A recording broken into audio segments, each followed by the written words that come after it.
An old monk asked Oda Nobunaga, Toyotomi Hideyoshi, and Tokugawa Ieyasu, who are called the three great men of the Japanese Warring States period. What would you do if there was a bird that didn't sing? Hot-tempered Oda Nobunaga replied, "You have to kill the bird that doesn't sing." Then Toyotomi Hideyoshi, a talented person, replied, "You have to make the bird sing somehow by coaxing it."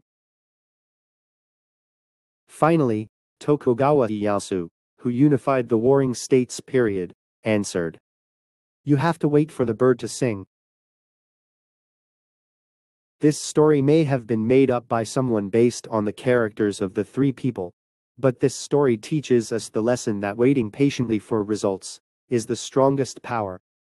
Don't forget, waiting is not just a stop time, but a time of inner growth.